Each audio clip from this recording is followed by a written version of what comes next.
আসসালামু আলাইকুম ভিউয়ার, আশা করি সব ভালো আছেন। আজকে আমি ফ্রুট দিয়ে একটা ডেজার্ট বানাইমু, আশা করি আপনারা ভালো লাগবো। তো ডেজার্ট বানানোর লাগি আমি নিচ্ছি চিনি, তারপর 2 টিস্পুন কাস্টার্ড পাউডার, আর ফ্রুটের মাঝে নিচ্ছি আম, তারপর নিচ্ছি ডালিম, এনো আছে কমলা, তারপর আছে আপেল,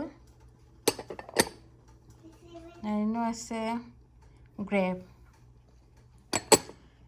তো ফ্রুট ডেজার্ট বানানোর লাগে প্রথমে আমি একটা পাতিলে গরম পানি বয়েছি। তো পানি ব্লক উঠিয়েছে, আমি এখন পানির মাঝে সাবুদানা দিব।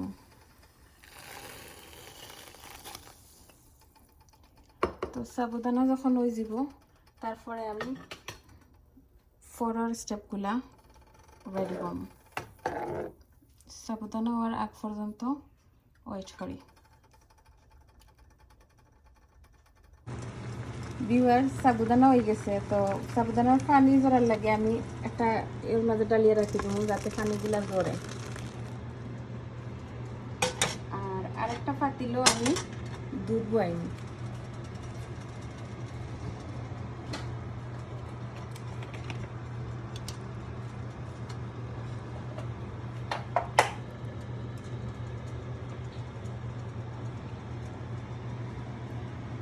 এখন আমি একটা পাতিলো 1/2 লিটারের মতো দুধ দিব।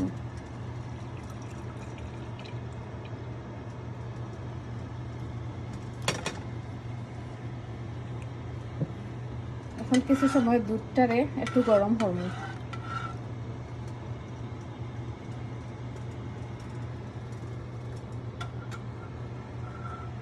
আর এর ফাঁকে দিয়ে আমি কাস্টার্ড পাউডারে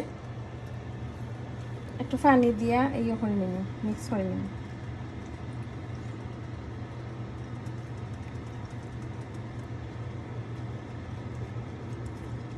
কাস্টার্ড পাউডার ভালো করে পানি দিয়ে মিক্স করিয়া আমি দুধের মাঝে দিলে নিব।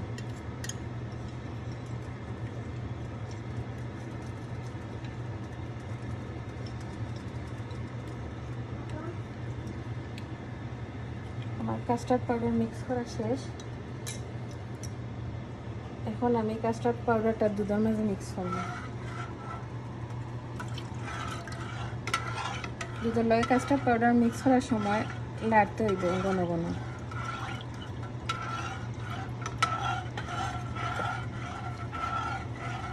এরপরে আমি পরিমাণ মতো চিনি দেব।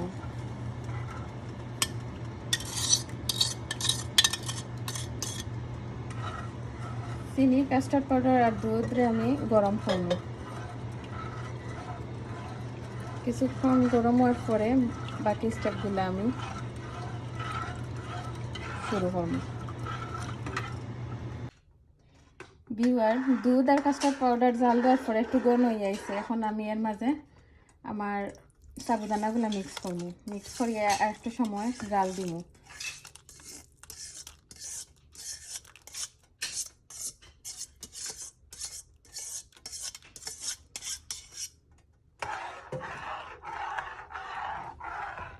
এখন আমি মিল্ক, কাস্টার্ড পাউডার আর সাবুদানা জাল আর একটু জাল দিয়ে আর একটু বেশি অরিগেনো করব। এরপরে সব ফ্রুটগুলো মিক্স করব। ভিউয়ার, মিল্কটা ঘন হয়ে গেছে। এখন আমি চুলাটা অফ করে দিলাম। আর মিল্ক ঠান্ডা হওয়ার আগ পর্যন্ত ওয়েট করব। ঠান্ডা হওয়ার পরে আমরা সব ফ্রুট মিক্স করব মিল্কের মাঝে। আমার কাস্টার্ড পাউডার, মিল্ক আর সাবুদানার মিক্সটা ঠান্ডা হয়ে গেছে। এখন দেখো কিলা ঘন হয়েছে। এখন এর মাঝে আমি আস্তে আস্তে সব ফ্রুটগুলো মিক্স করব। প্রথমে আমি অ্যাপল দিলাম,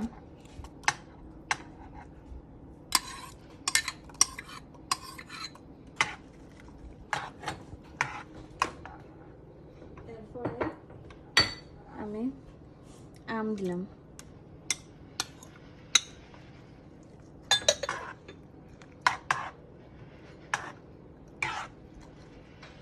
এরপরে আঙ্গুর,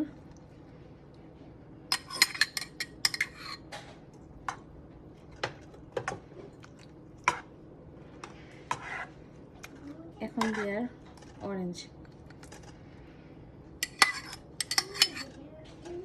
সব ফ্রুটগুলো দিয়ে ভালো করে মিক্স করব।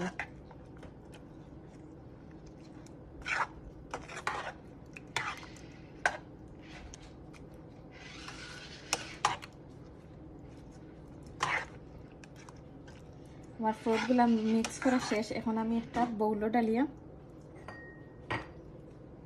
হালকা একটু ডেকোরেশন করব।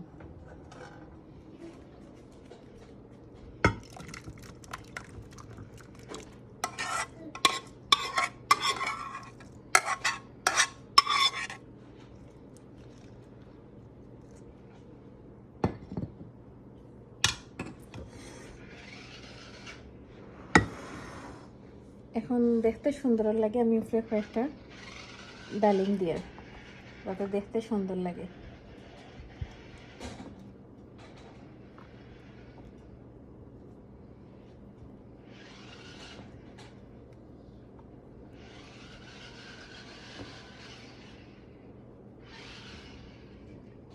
এটা ফ্রিজে রাখে ঠান্ডা করে খাইলে আরও বেশি ভালো লাগবে। আশা করি আমার রেসিপিটা আপনার ভালো লাগছে। যদি ভালো লাগে তাইলে আমার চ্যানেলটা সাবস্ক্রাইব করবা আর পাশে থাকা বেল আইকনটা বাজাইয়া দিবা। সবাই ভালো থাকবা। আসসালামু আলাইকুম।